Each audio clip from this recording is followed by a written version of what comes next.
Right, here's the assembled pipes as they are at the moment, and I don't know if you remember earlier on I cut them all to 1 metre in length.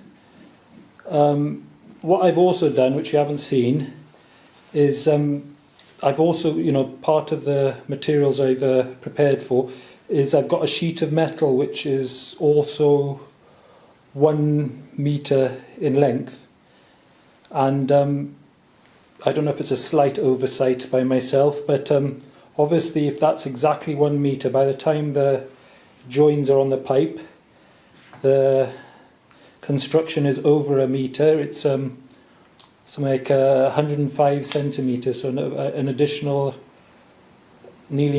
5 centimetres in overall length. So I'm not sure whether I'll reduce the length of the pipes a little bit, or just leave as it is, but as we go along you can sort of see what I decide to do then. Right, hello again. Like a lot of men, I've just been distracted. I've just had delivery of part of well, basically some steel that's going to be part of the construction of the hot water solar panel we're making.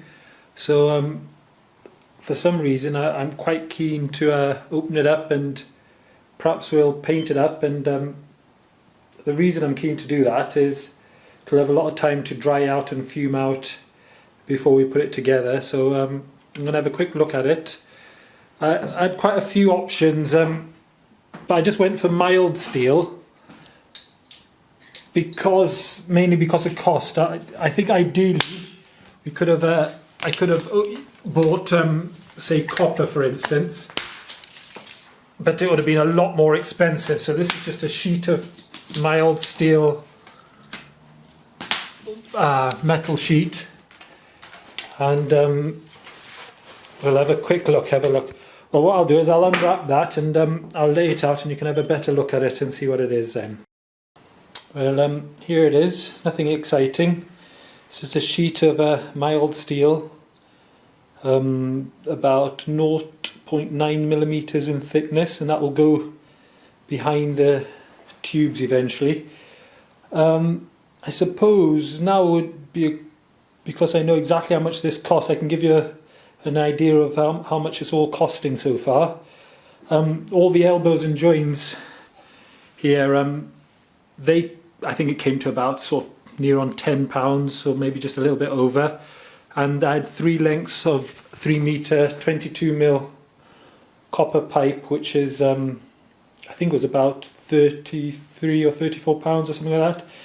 And this sheet of steel I've had was, I think it was with packaging and everything, about £16. So I think if I'd gone for a copper equivalent, you'd be looking at a 3-figure sum, in the hundreds. So hence why I've gone for steel. So all in all, you're looking sort of close on sort of £60 so far. So and the rest of it is, it's obviously not the same for everyone else, but most of everything else I've got kicking about anyway, so we can do something with that. So my plan at the moment is to give this a coat of paint on the front and the back, and I'm just using what's kicking about, and I've got, I don't know if you can see it there, it's just like an Ammonite paint. I think this is a Ronseal version of it, just a no rust black paint, but I also just happened to find this paint here as well kicking about in my shed, so which is ideal because it's a matte finish. So perhaps I'll put a coat on of the metal paint first, just to ensure we, against rust. It's probably overkill, but it's eventually going to be a sealed unit, so I want to make sure that it's all properly protected, and then we'll finish it off with this Blackfriars heat resistant paint as well, which is a satin finish, which is perfect for what we need. So it's a bit of luck I happen to have that kicking about. So I'm going to get on with painting this, and I'll see what the paint's like, because they're so old. Hopefully they're okay, but I'll open that up and if it's alright, I'll get a coat of paint on that and I'll show you what that looks like. Right, I thought before I get to the end I better show you how I'm getting on. Just there's always people who might possibly be interested in seeing the paint going on, I don't know. Well, much to my surprise, I think that tin of paint's about 10 plus years old, but it's absolutely perfect inside and there wasn't even a skin on there or anything, so I'm just using a 2-inch brush and just slapping it on basically. It's not rocket science. So I'll be using this same paint on those tubes as well, because obviously the black will be very good at absorbing heat. So this same paint will be going on there, and when this dries I'll flip it over and do the other side. So no, it's going on very nicely, very easy to use, very, very simple. So, and I'm not being very precise about it because of what it is exactly. I'm just sort of getting it on there and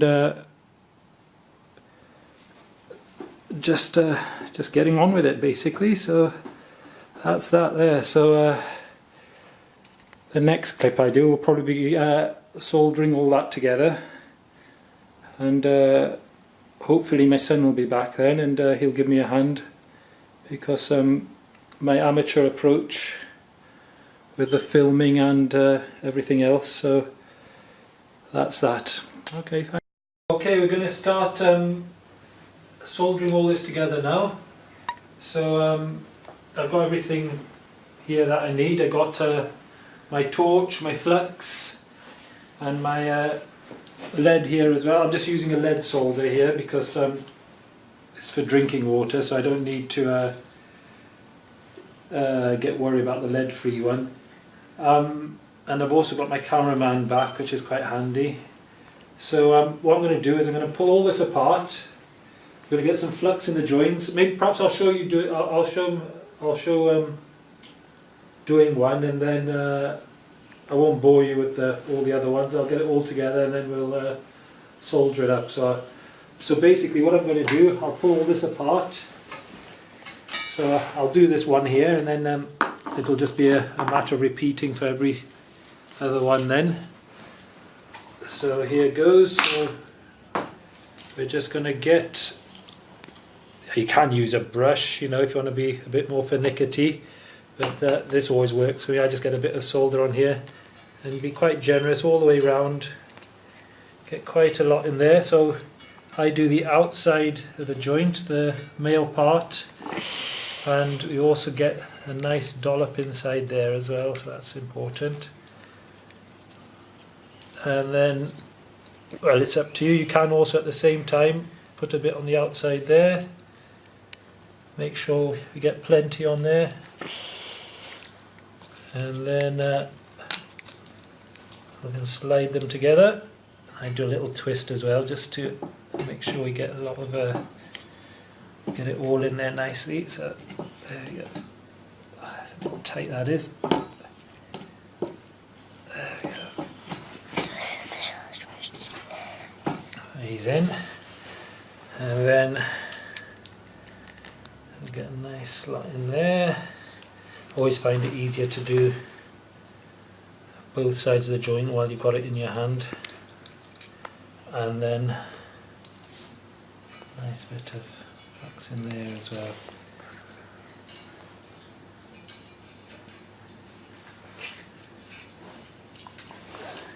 Get it all the way around, it's quite important, that is. So that's going to draw the lead in eventually. So get that on there, and then join that on there. And that's basically it. Okay, we'll show you the rest of it when it's all done, and then we'll